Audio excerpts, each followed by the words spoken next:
You're listening to the Business of Pharmacy podcast with me, your host, Mike Kelzer.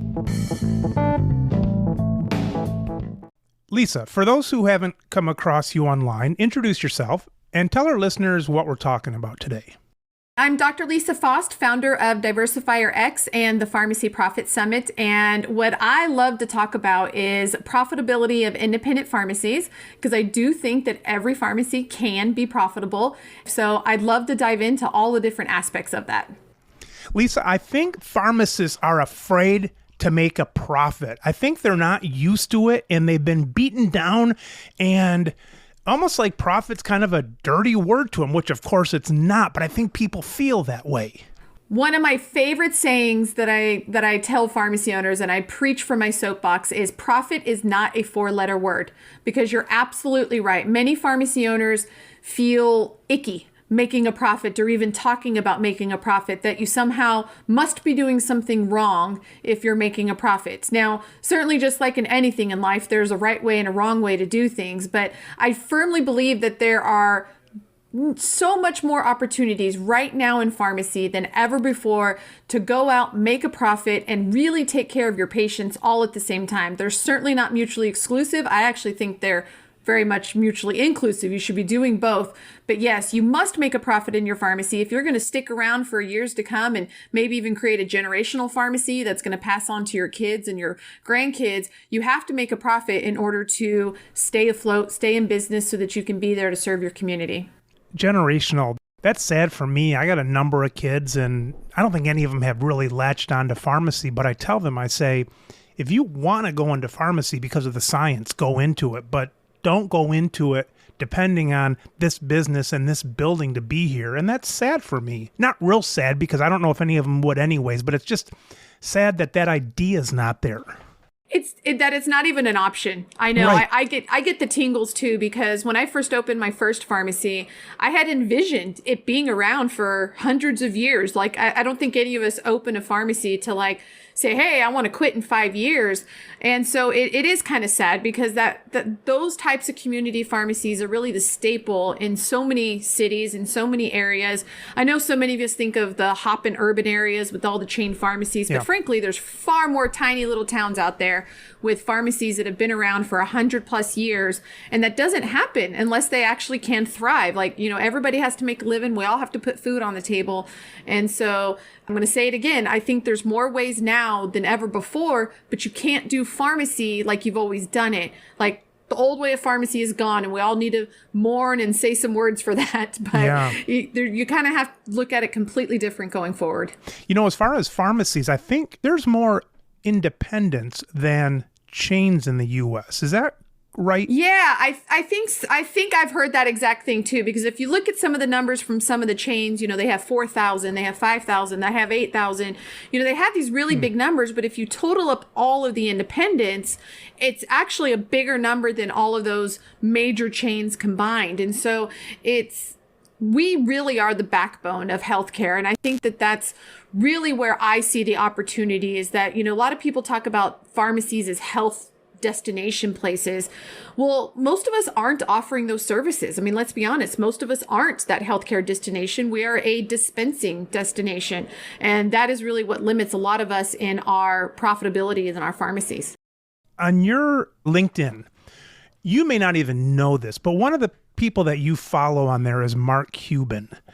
And I've been watching a lot of Shark Tank for some reason. You know how you get into those habits? Like, for a while I was watching what's that called? Pawn Stars? Pawn Stars. I was watching Pawn Stars, and I do it online because I don't like to see the commercials on TV. Then somehow it went from Pawn Stars for a few days over to Shark Tank. But Mark Cuban, he was getting after at least one company I saw, because he said, you're not selling. You've got your marketing set up. You've got your ideas set up. You've got your executive set up. And you even have distribution set up, but you're not selling yet. And basically, it's like, for a pharmacist to make it these days, until they go out and sell, they're not there yet. And I suck at that, because I'm a marketer. I don't consider myself a salesperson. I can sit back and market the store, but I'm not a salesperson, but I think you have to be a salesperson these days. I couldn't agree more. I think pharmacy owners need to become BFFs with marketing and selling. And for some reason, and I know because I think many of us think of like used car salesmen or something like that, but when you say selling, it just, people kind of cringe like, oh, I don't want to have to go sell. And I think it's implied that you're somehow forcing something on someone that they really don't need or want. And that couldn't be further from the truth, especially when it comes to independent pharmacies. You have the opportunity to provide such unique services and solve problems in such unique way for your patients that selling them on it is really doing them a service. You're actually doing them an injustice by not doing that. And I think we all need to get very comfortable with marketing terminology, selling terminology, probably read some books, listen to some podcasts, all of those different things to brush up on those skills.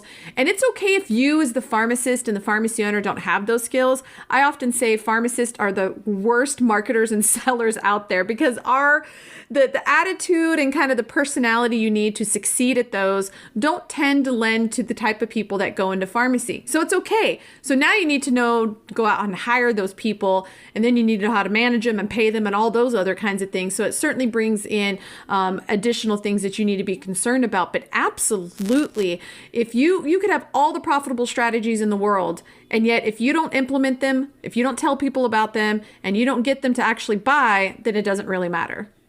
Lisa, you're lucky you're in pharmacy because with your skills and your personality, not that you wouldn't stick out in any other industry, but in pharmacy, you shine because so many people don't want to do the stuff that you're doing. If you were a real estate agent or I'm trying to think of something else that the average person you think is more gregarious and things like that, but pharmacy is a great place for people like you to shine. Well, thank you. I appreciate that. And I do get really passionate about telling pharmacy owners about new things that can help them. And, frankly, a lot of people don't know this about me unless you actually really, really know me, but I'm actually very introverted and don't really like talking to people. But for some reason, I get that spark in me when it comes to pharmacy owners to really help them learn new skills. I wrote a blog a couple weeks ago about how to have an unlimited marketing budget. And I had a couple of people reach out to me that their minds were just blown. They had never looked at marketing from that perspective before. And all that is I try to absorb as much information out there. A lot of what I take is from completely different industries, not in healthcare at all, a lot of e-commerce and a lot of other kind of solopreneur types of businesses, and bring those lessons back to pharmacy owners because we just haven't had that in our industry, frankly. We haven't had those people to really mentor and learn from when it comes to marketing and selling. When you talk about adopting things from other industries, I had always got in my head somewhere along the way that if I wasn't doing something unique that I've never seen before, I felt like I was kind of copying. But one time I heard someone say, I forget who it was, but they were saying genius or smart thinking is really taking something you've seen from somewhere else and adopting it into your world. Kind of seems like cheating to me, but you said it too, so I guess it's right. It's funny you bring that up because I actually feel that's exactly what I do. I watch a lot of other super successful people that are in completely different industries, and I try to bring those exact strategies and those exact lessons to pharmacy owners. But honestly, there's nothing new under the sun. I mean, gosh, we've all done it before. There's no special secret sauce that I do or any of these other, executives or gurus or anything you want to call it. Really, it's all just recycling of information. And it's just our industry has so been thought as pharmacist first, like I'm a pharmacist first and business owner second, that a lot of these business strategies haven't really been adopted in the industry. How old are you, Lisa? I am 42, almost 43. All right. So I stopped reading a lot of business books when I got to 40 because I figure that as an American male, I'm going to die when I'm 80, probably a few years before that, but I'm an optimistic guy, I guess, with my life. But, you'd read these books, and to your point about hearing the same things, you hear a lot of the same stuff, and there's only so much out there for business. So I figure I soaked it up for 40 years, and now I'm putting it out. But there's not a lot new under the sun, but they're repackaging it and you giving it to people when they're ready, and ready might be believing in themselves and ready to absorb that. So I think one thing you're giving is you're repackaging it, but it's hope that you're giving to people. Absolutely. And the repackaging is very important because you can hear things, and if they're just not in the right way, you don't vibe with the person, there could be lots of reasons why it doesn't sink in. But you listen to it in another way or from somebody else, and it blows your mind. And one of my favorite books is The Magic of Thinking Big. And it's an old book. It was originally written, I don't know, I think like in the 50s or something like that. I mean, it's been around for forever. And many people have made many iterations off of it. But if you listen to it, it's almost like a living book. Whatever world or happening or problems you're in, I get different things from it every time I go through and I reread it. And so you're absolutely right. The listener has to be ready, and the person delivering the message has to be a good fit for the listener. You do a great job in your blog. I like your blog. Thank you. Thank you very much. I work hard on it. I can tell. I put a lot of effort into it because what keeps me going is there's positive messages that pharmacy owners messaged me and said, I never thought about it that way, or I finally had my aha, or I finally understand, something. And that's what keeps me going. It really is. I get my dopamine hit, you get that little like buzz whenever I help somebody else accomplish something. Like, I don't even get excited over my own accomplishments. I get really super excited when somebody else has accomplished something. Lisa, I know that all your clients are perfect, but let's imagine that one of them wasn't. What kind of personality would really grate on you? Yeah, so the thing that gets under my skin about pharmacy owners is we love to complain. Like, we love to wallow and put on our coat of complaining about all the things that we cannot change. And that's fine. You need to have those sessions every once in a while. But, then it's time to pull your big girl panties up and then go do something about something you can control. And so for me, the people that aren't willing to go take control of the things they can control, so then you can overcome the things that you can't control, those are the ones that I just kind of like, there's not really I can do, because if you're not willing to go focus on the revenue streams that you can get a hold of because you just want to complain about DIR fees or complain about the recent audit or something like that, you've got to learn to get past the things that you can't control and focus on the things that you can control. One of my pharmacies, I just had a big Optum audit, and it was a terrible audit, made no sense. Luckily, we were able to get it remedied, but it went from $62,000 that we were fighting for about 3 months to all of a sudden we got an email to the right person and it got knocked down to $400 in, an hour. And, I could have looked at that very negatively, but I kept like, I know we're right and we're going to keep going. So I'm just going to keep emailing new people. And that was like a small little thing, but it really becomes a global problem with pharmacy owners is we love to complain about all the bad things because good Lord knows there are plenty of bad things happening in our industry. But there's also a lot of good. And I think we need to get better at focusing on the good and moving towards that. When I was growing up, it always just seemed normal for me to talk about other people, like behind their back, and just say nasty things about people. And it didn't go along with my faith or being a nice person, but I just said, that's what you do. You talk about people nastily behind their back. Everybody does that. And it wasn't till like 4 years ago when finally life hit me and I realized, wait a minute, that's not normal. I mean, I shouldn't be doing that. And it changed me. It changed me to being more honest and truthful and not having a need for some of that and taking life by the horns and all that kind of stuff. But it was a whole paradigm shift. And it wasn't just like stopping. It was like a big paradigm shift. And we pharmacists, and I take pleasure in that here, because if I have an hour show, I can bitch for 30 minutes and have some answers for 30 minutes. So I get to do that. That's my right. But I'm guilty. I mean, I sit there and bitch all day at the pharmacy. And I suppose if nothing else, at least know you should be wearing two hats. Know that you should wear a bitch hat and a let's be positive and make some action. But a lot of people, they don't know where that hat is anymore, unfortunately. Yeah, I really didn't gain that kind of awareness until I went through some deep leadership training.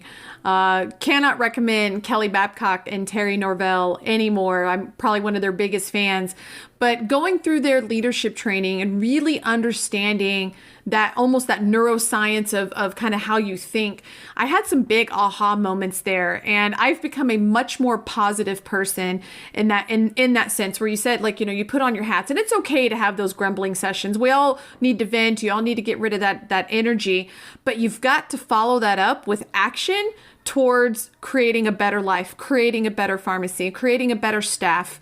At the beginning, I was telling you that I was having an issue with one of my picks at one of my pharmacies, and I could grumble about that. And I did for a few minutes, got a little angry, but I've already sent out messages. I've already posted on, some job boards. I've already done some other things that is working towards a positive resolution in that. And I probably would not have pivoted so quickly, 10 years ago. It would have ruined my day. It would have really brought me down.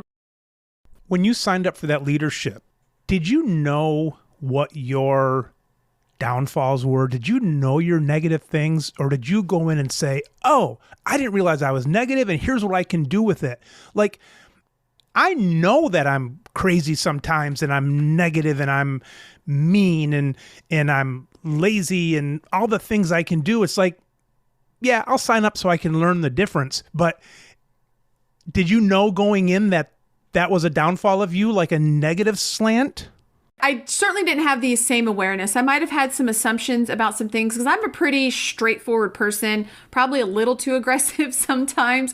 So I knew I certainly had some rough edges, you might say. But I didn't have this awareness, that inner saboteur and that inner negativity that we all just battle with. I really, truly didn't realize where some of that came from. And even my drive, I have a huge work drive. Like, I love to achieve. People always say, I can't believe how much you can get done. I run Diversify. I do a bunch of consulting. I'm a mom of 4, and I do all this stuff. And some people tell me I make it look easy, even though I know I busted my butt. But it also, that comes from my also insecurity. The insecurity that I have of, are people going to like me? Are they going to appreciate me? And so I compensate that by overworking. And, so the leadership training, in this particular leadership training, was a really kind of neuroscience type of way. And I really just resonated with that because when I've done some other things where they talk about meditation and that kind of stuff, and I just never grabbed onto that. I just never did. I wanted to, but I just never did. And so this really kind of science-based leadership development, it just spoke to me. And so I really did have some breakthroughs kind of there that not only helped me in the position I was there at the time, but has changed me now. And I think has made me a better business owner now than I could have ever been without that. Have you solved for your outside validation and what's the word I'm looking for? The overachiever? Yeah, no. I'd like to say I'm so mature and I've evolved and all that kind of stuff, but no.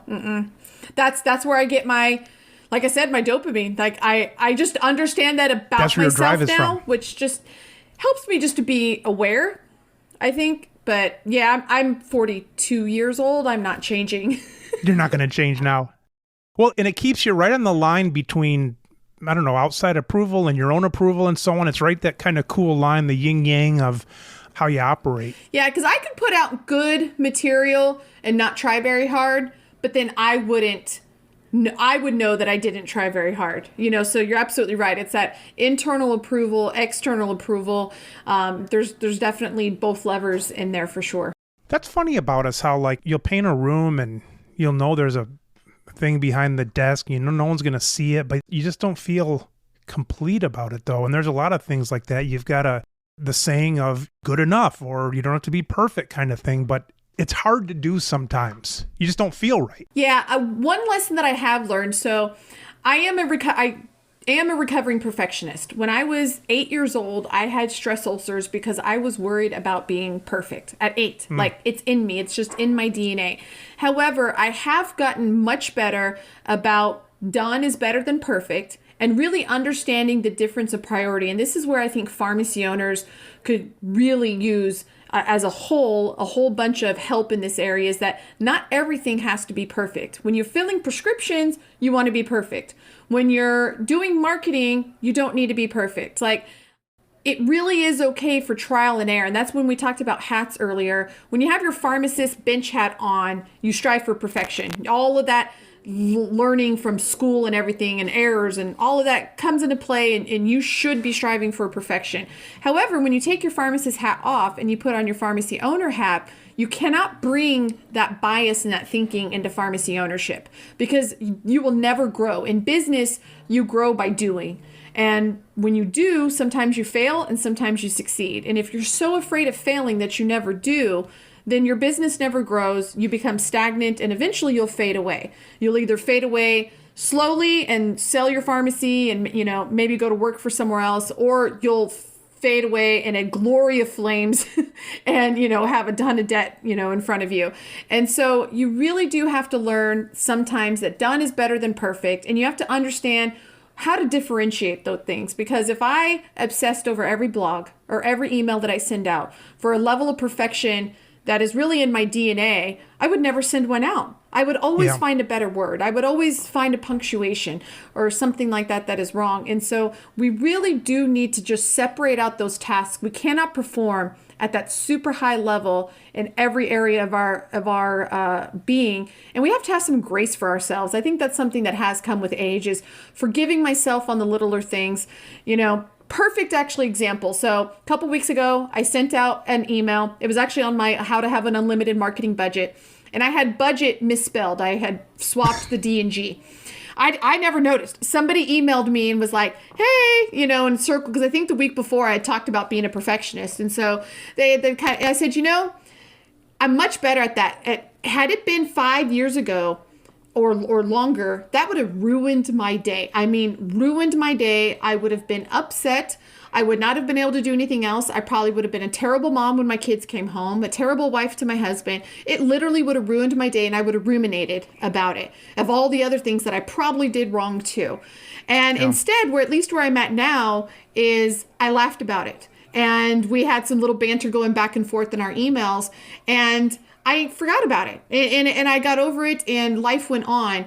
And I know that's something small and silly, a typo in an email, but it really is a symptom of the larger disease of perfectionism that I think exists in pharmacy owners. And that perfectionism holds us back from trying new things, hold us back from profitable revenue streams.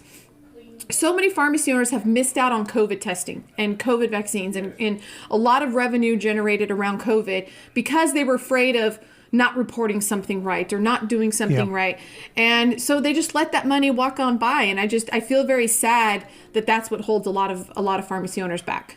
The best thing for procrastination that ever came along was Christmas. Because, okay, I love women. I'm married to one. I've got 5 daughters and a female black lab. I love women. But if they had their way, I think Christmas would keep moving back. It would be in February, then March, then June. There's nothing better than just having that date of Christmas on December 25th, come hell or high water. It's there. It's a great thing for perfectionism. Yes, absolutely.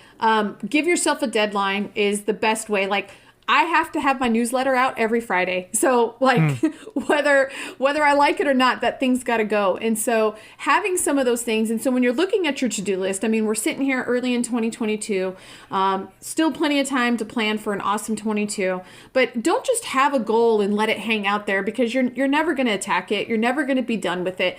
You got to put a finite ending to that goal. What does success look like? What does making progress look like? And I think once you do that, that almost gets our student instinct, because we're all students. So, obviously those of us that were pharmacists and pharmacy owners, we all had those deadlines. We all had the final exam. And so we're used to operating up against a deadline. And I think you hit it spot on. And so when you make yourself a goal or you make yourself a plan, put that, even if it's a created deadline, put that on there. And we all are kind of conditioned from our years in school to kind of work up to that deadline.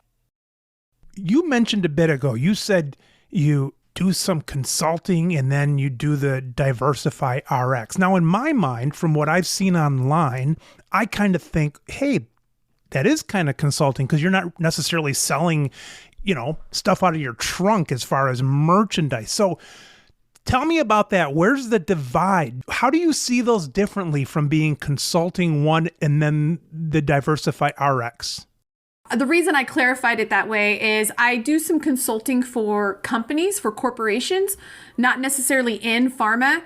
Like, for example, I helped a solar company with their marketing and, helped them get on, get going. So I sometimes pick up other gigs, as I call them, that are, outside of pharmacy, not really in pharmacy owners. And I love actually doing those because they make sure that I kind of stay sharp and I'm kind of ingrained in what other people are doing and other companies are working on. So DiversifyRx for me is everything to do with pharmacies and pharmacy owners. So I have DiversifyRx. I have the Pharmacy Profit Summit, which is our in-person conference, that DiversifyRx puts on. And then I kind of put consulting in another bucket, which is kind of my corporate consulting. So tell me about that corporate consulting. How do you land those?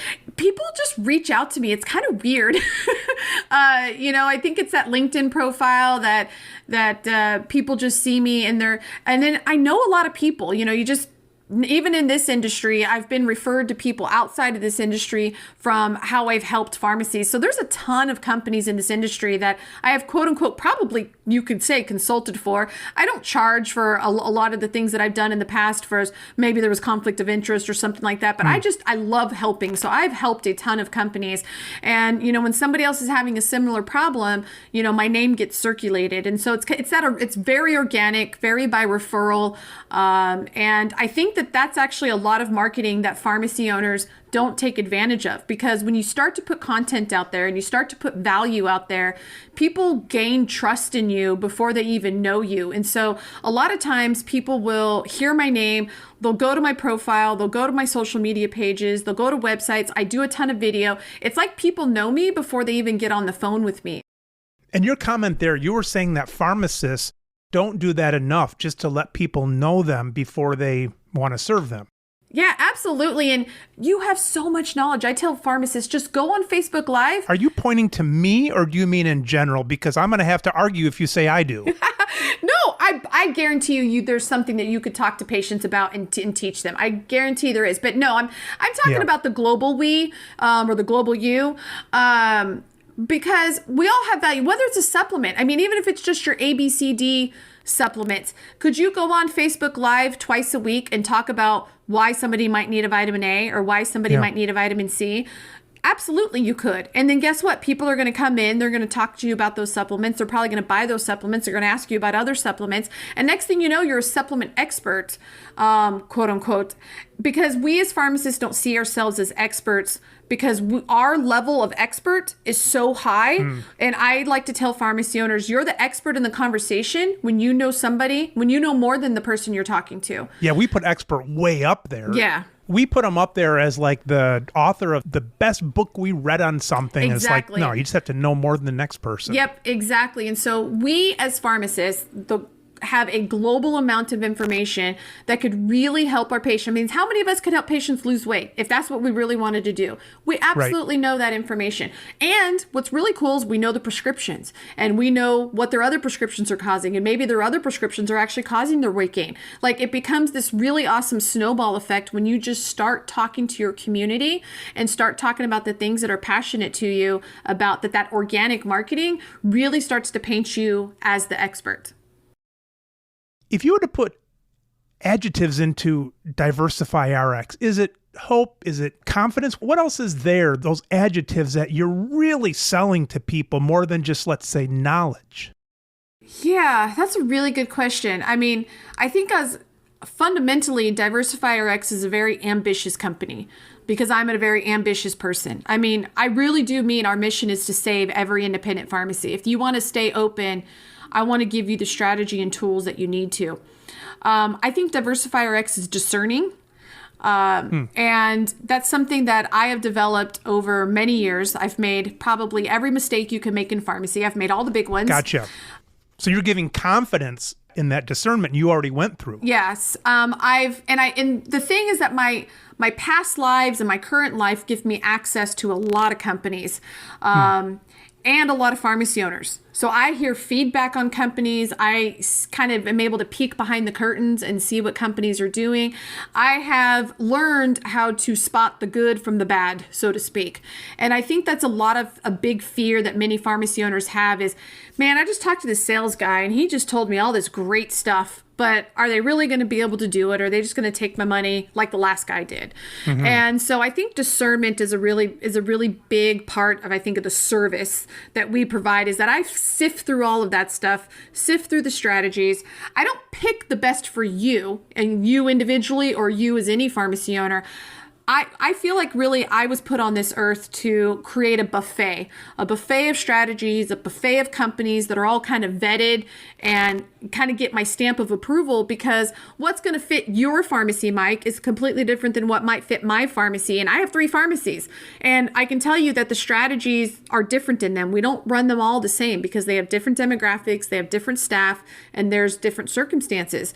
I really love the hope that you give, and I'm glad that you've picked up on that, because that means a lot to me, just personally, that I'm able to give those pharmacy owners hope.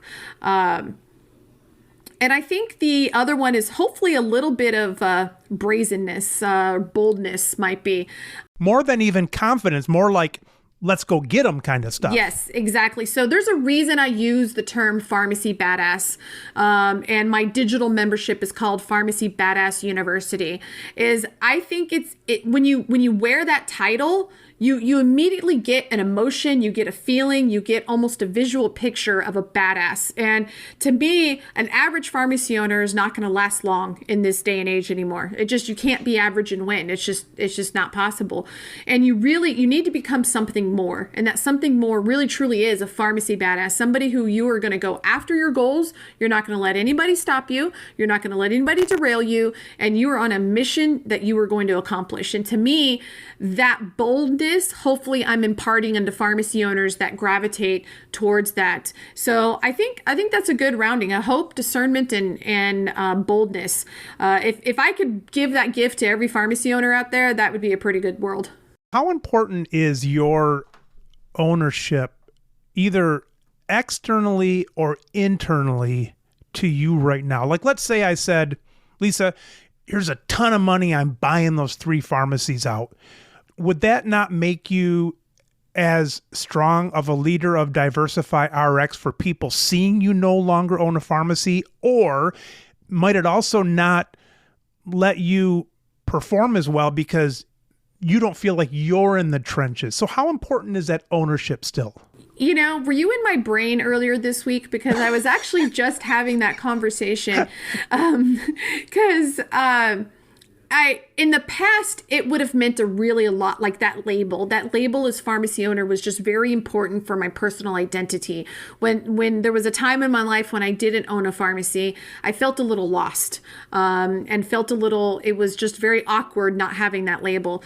As I've matured, I really have come to understand that I don't need that label anymore. It's nice to have, when I see the Prime Therapeutic contracts come in, then I can bitch about something super relevant to the industry. But for my own personal confidence, I don't think I need those pharmacy ownership labels anymore like I did in the past. They were kind of a crutch for me. And I think going forward, I have enough exposure to the industry, and I have enough close relationships with pharmacy owners. I mean, gosh, some pharmacy owners are my best friends out there. That I could go on very successfully without that. How people might look at that, the fact that I've owned pharmacies for so long and in and out, I don't think I really need it for credibility. It's certainly, when I'm talking to them, it gives me relevance because I can complain about that contract that just came out. But frankly, it's not absolutely necessary. So if you would ask me that question a year ago, I would have answered completely differently. But I think I'm getting to the point where I can shed that label and still feel really good about myself and still feel really confident. But that hasn't always been the case. I find at this stage in my life, and let's say I'm anywhere from a year to 8 years away from selling, at this stage in my life, you'd be as valuable if you said, I sold 3 pharmacies, one 5 years ago, here's what I learned, one 2 years ago, here's what I learned, and I sold one 6 months ago, here's what I learned. I mean, because now I'm not looking for an owner anymore. I'm looking for a seller, and what does that mean, and what is life, and that kind of stuff. So as I said before, I've done just about everything wrong you can do in pharmacy, and I've done just about everything right. I've gotten in trouble with the board of pharmacy, and I've also made millions of dollars. Like it's the both extremes. I've done it all. And I now actually own that past. It used to be very shameful of the things I did wrong, because again, we're perfectionists and we don't like doing things wrong, much less doing bad things on a big scale. And so, but I think as I grow and mature and I learn how to deal with my own insecurities better, that we can kind of get past that. But I've sold a pharmacy before, I've been there, done that. I've bought pharmacies from other people. So obviously been on the other side of the selling process, so I think I learned to love my really crazy history in pharmacy. I've worked for big companies, worked for small companies in pharma, done the entrepreneur thing, and actually done the entrepreneur thing in lots of other businesses. My husband and I are just serial entrepreneurs, and all of that just creates experience. And I love bringing that experience to pharmacy owners. So I almost look at it as an advantage now. Like when I have an experience, like my last pharmacy in Texas was a horrible experience. I definitely have some PTSD after it. The board of pharmacy did some things wrong and all kinds of stuff. I now can use that experience to help another pharmacy owner. And so that's the way I look at it now. I don't look at it as good or bad, black and white, like I did before. And that's the big change that has happened in the past few years. Do you ever get anxiety, or have you had anxiety in your life? Yes, I have. And it takes a lot for me to get there. Because I handle a lot of stuff really well. Even right now, like I've got a lot of things, maybe not all good happening. I don't get anxious over that, but there's been just a few times in my life, there's been 2 things that have been major enough that really has caused me anxiety. But I try to take good care of myself in the sense of like vitamins and, supplements and that kind of stuff. But I'm a doer. So that's when I'm probably getting anxious, and probably a symptom of my own anxiety is I do more stuff. I cross more things off the list, and I do more things, because then that gets me out ahead and I alleviate that feeling. So I don't suffer from anxiety in a lot of the traditional sense, but I certainly am not unaffected by things when they have high pressure and high consequences. When I was a kid, I always thought of mental illness as like, you'd have to be like certifiably crazy. And as you get older, you put enough stress on someone sometime and, they can pop at a seam, whether it's depression or anxiety. But here's the thing that you've got going, Lisa. You could put you up against somebody else, and your anxiety and depression would come from not having something to do, where someone else would be the opposite of that. Yeah, absolutely. I think it's really important. That's the double-edged sword of social media is, I get to compare my best day with somebody's worst day, or I get to compare somebody's best day to my worst day. And we're all making these comparisons, whether we are consciously aware of it or not. And there's so many people that I follow, both in and out of pharmacy, and they have great successful wins. And I'm happy for them, and I love them, and they're near and dear to me. But then I also think, I'm hardly doing anything. I'm just over here building my website, and I haven't launched, and I haven't made any sales. And, you start to get down on yourself, and all of us are at risk for that. We're human. We naturally like to, I think, compare ourselves to others. Sure. And, it's a tough thing, because when you're looking at somebody's awesomeness, something that they just achieved, that's probably their highlight of their day, highlight of their year, highlight of their decade.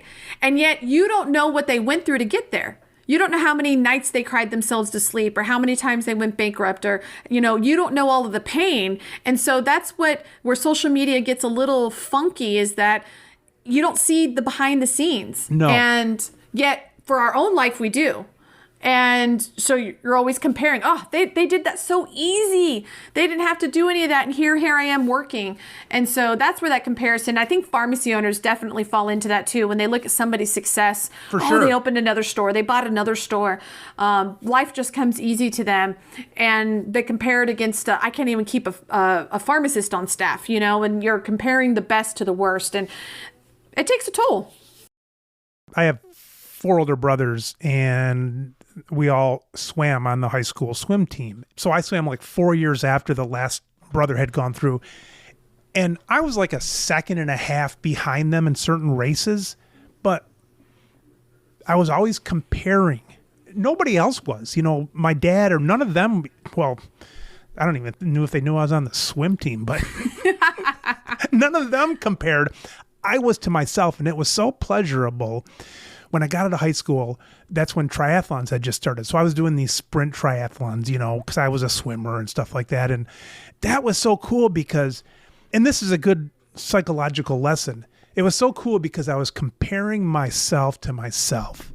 And that's really all we can do. We can compare ourselves to who we were yesterday, who we were this morning. Yeah, and that social media doesn't help. Yeah. You only can compare yourself to yourself.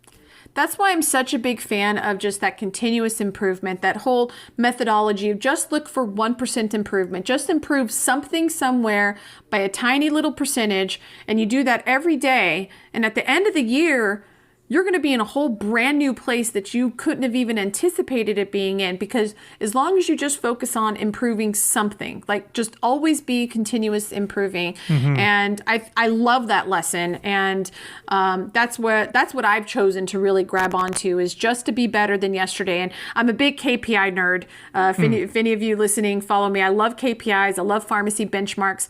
And there are some benchmarks where there is an industry benchmark and you want to compare yourself to that benchmark because it's going to help you run your business better. But so many of the other KPIs, there isn't a benchmark, and you really shouldn't use one. You really should be using your own. The whole concept is just to improve where you're at and not about comparing yourself to others. And so a lot of times people say, well, what should I be? You should just be better than you were last month. That's what you should be. We talked about this, about pharmacists being too much perfectionists. Are there other little intricacies of someone's personality that you see? And I don't mean just to focus on the negative, but I kind of like focusing on the negative. I can then see where the problems are, because we can always sit and pat ourselves in the back. But what other intricacies do you see from pharmacists, maybe in their personality, or maybe on a team, or maybe something during their day or week that they're not progressing, or maybe not latching on to your diversification of profit? Already we talked about perfectionists. Is there anything else that it's like, get over this hump? What are those little humps? Yeah, I think control freaks, not wanting to delegate. I don't know how many times I've talked to a pharmacy owner about their books, about financials. Oh no, I don't have a bookkeeper. I like to do my financials. Great. When's your last financial? Oh, it's been 6 months. I'm 6 months behind. Yeah. It's like, well, then it's really not helping you. Yeah. But that ability to delegate and give control over to somebody else, that is really, really hard for a lot of pharmacists, and really does hold them back, because you cannot do everything. You cannot be the one in charge of every single thing and be able to be sane. Right, let's exactly. just face it. I think giving over that hump and delegating and outsourcing, one of the topics that I covered at last year's Pharmacy Profit Summit was hiring a VA, hiring a virtual assistant. So I brought in an expert virtual assistant person and really walked through with pharmacy owners on like hiring a VA and outsourcing some of that. Some of those people at the summit grabbed onto that, and actually some of them have hired 2 or 3 VAs now and doing a whole bunch of stuff, because they learned once you do it once, getting rid of that control and getting that stuff off your plate actually becomes a little addicting, because it's like you're cloning yourself, because you're turning in all these other people and doing all this work that normally you would have had to done. And so I think delegating is a really important lesson for pharmacy owners to learn.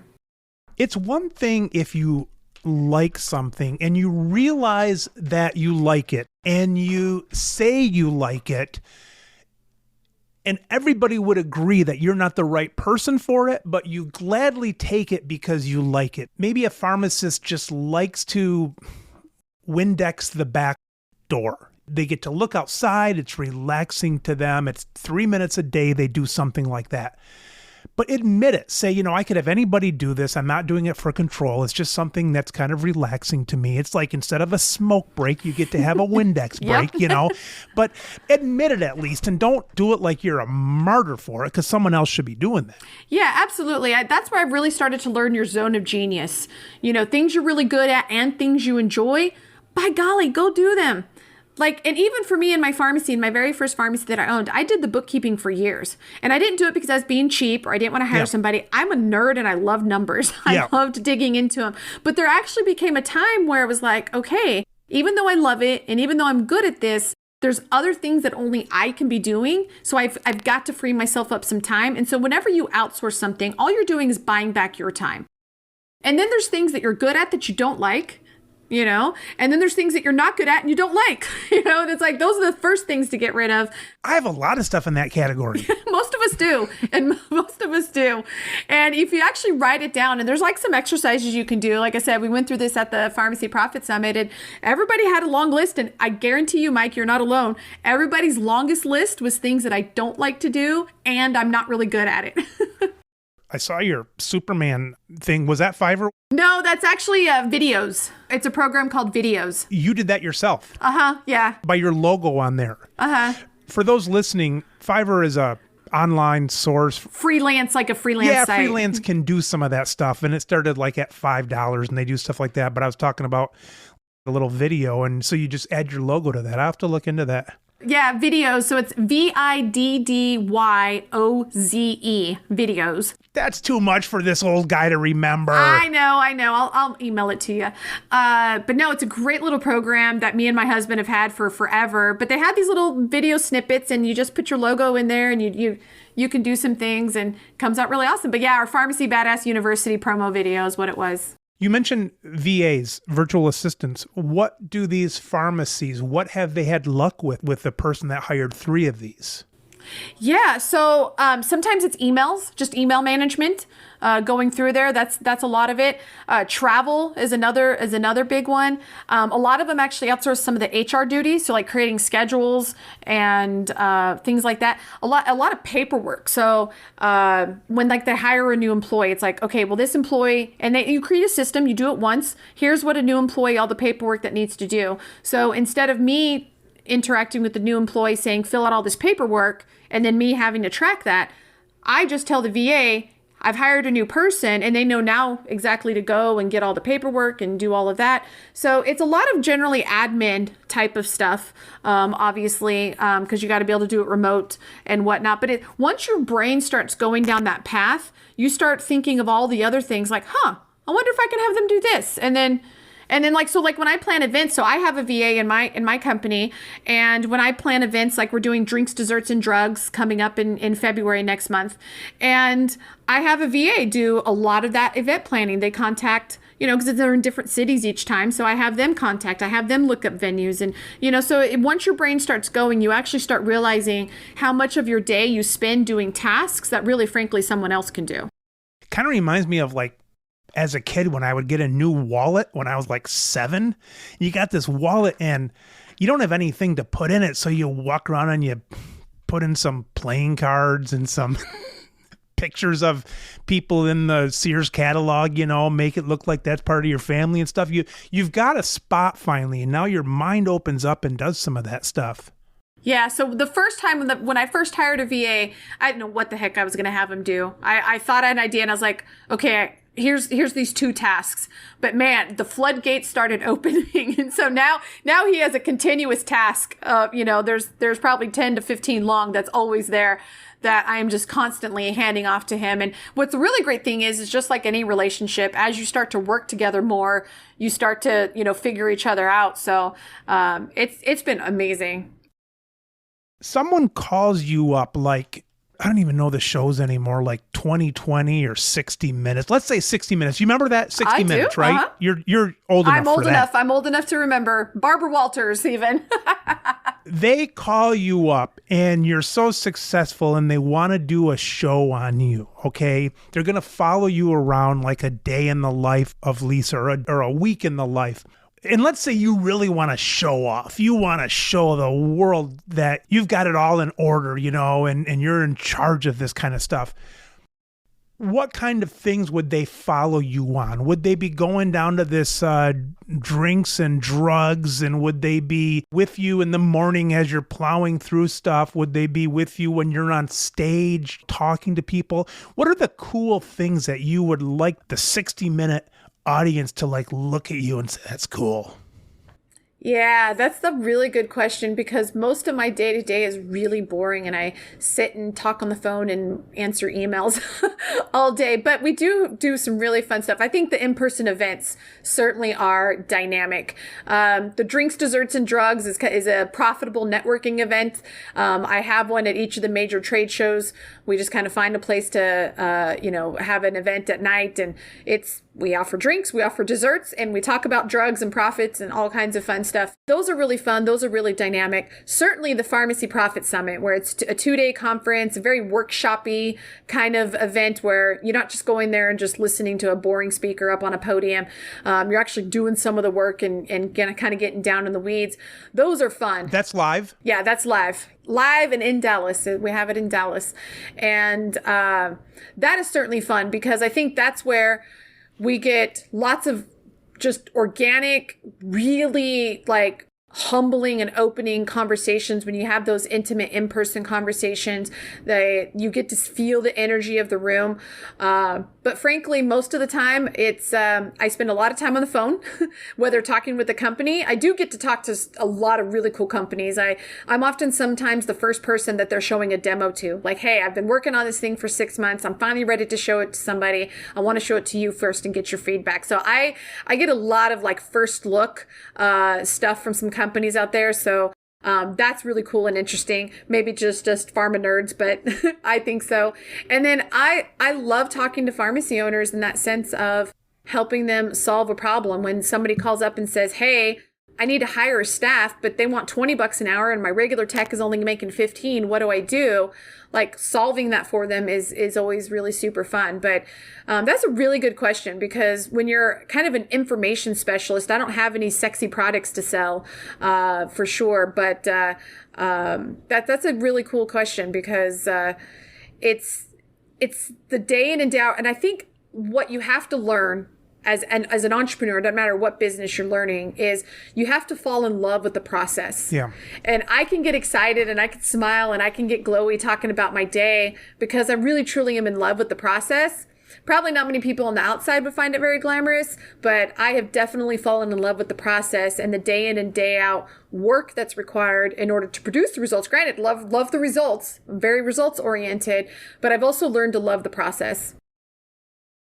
What does life look like for you that week, for example? What does that look like in 20 years when you're 62? Yeah. Are you ever hanging this up? Are you ever I'm working till I'm in the grave because I enjoy it so much? Are you going part-time? What's that look like in 20 years? Yeah, so in 20 years, my kids will be ranging in age from 35 to 24, so might still have some people in college.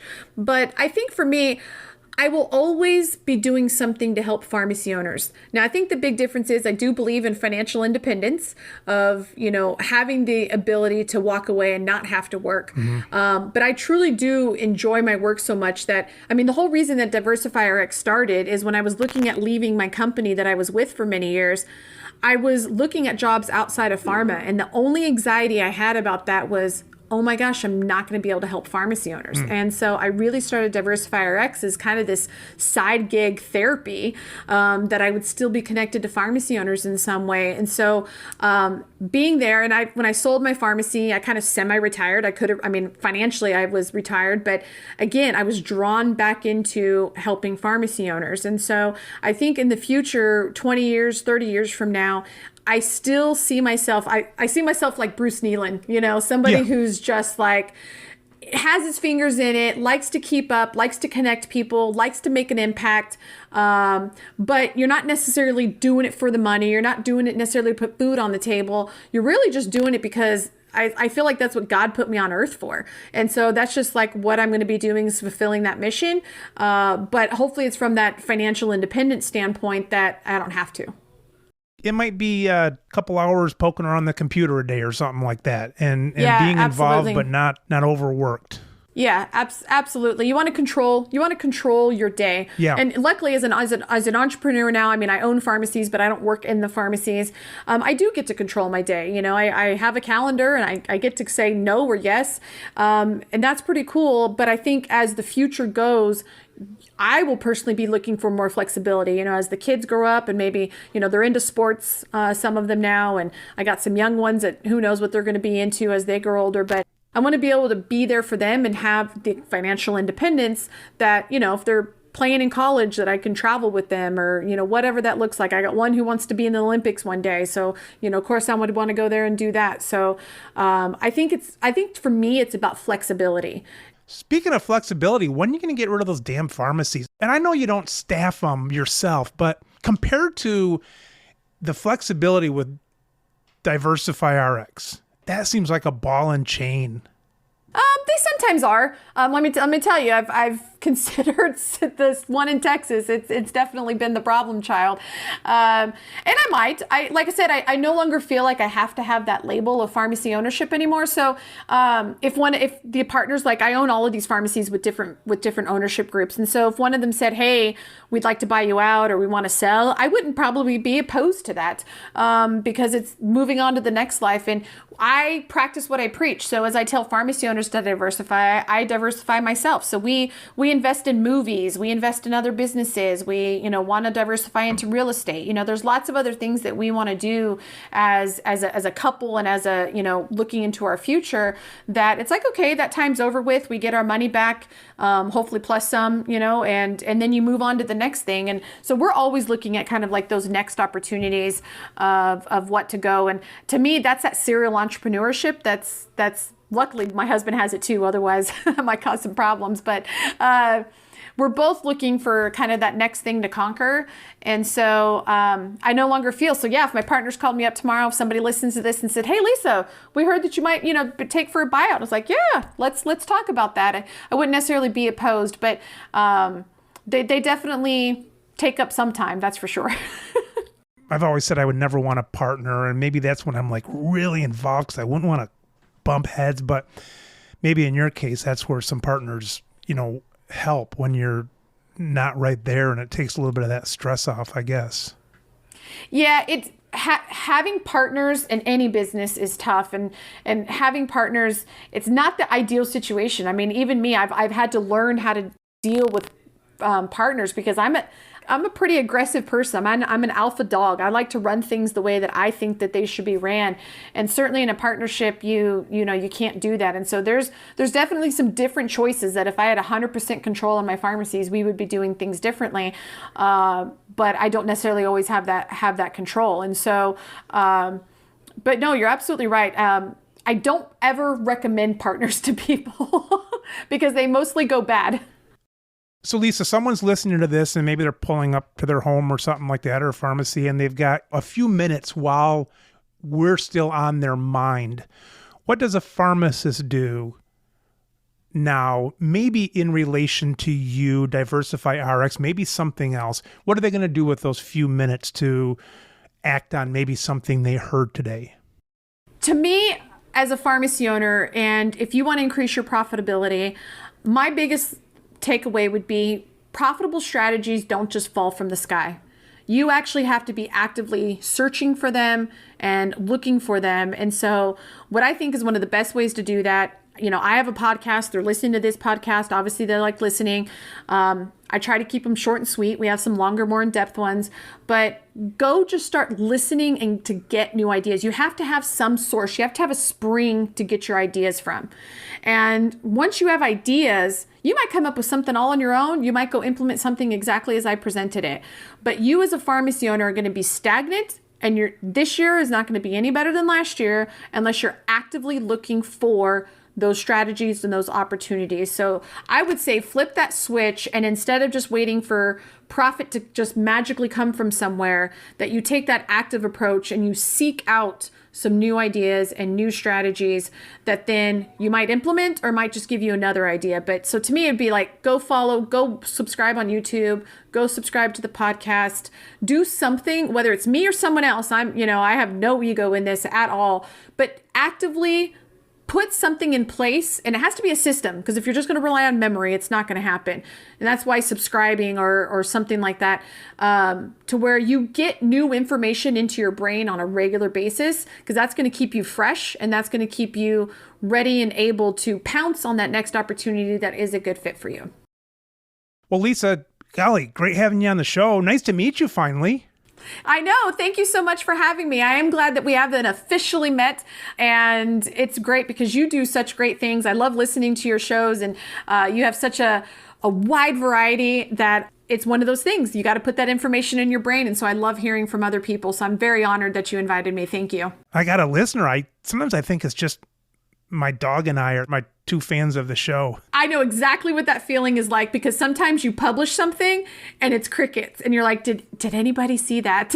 Did anybody listen? And then ultimately, then the messages start coming in, or you see a comment or something. But no good work goes unnoticed, even if it's not publicly. It does help somebody. So I feel you. Like we talked about, doing one day better for yourself. And that's what I like about the podcast, because people don't really know how it's doing. There's not a really good rating system as far as numbers for podcasts. And I like that, because it's me competing against me and not worrying about some social media number of likes and so on. Couldn't agree more. Absolutely. Hands down.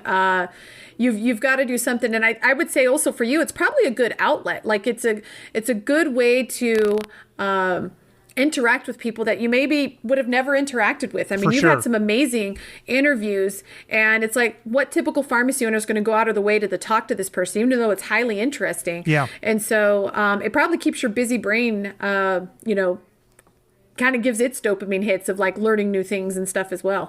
Someone might think that this would be a show where I would talk to other pharmacists, but it's like, I typically would never have a independent pharmacy owner on here, because I'm one of them.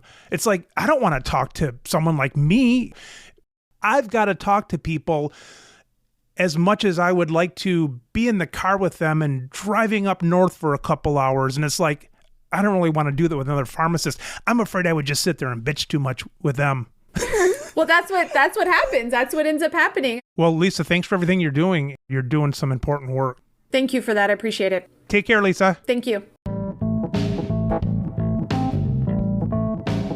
You've been listening to the Business of Pharmacy podcast with me, your host, Mike Kelzer.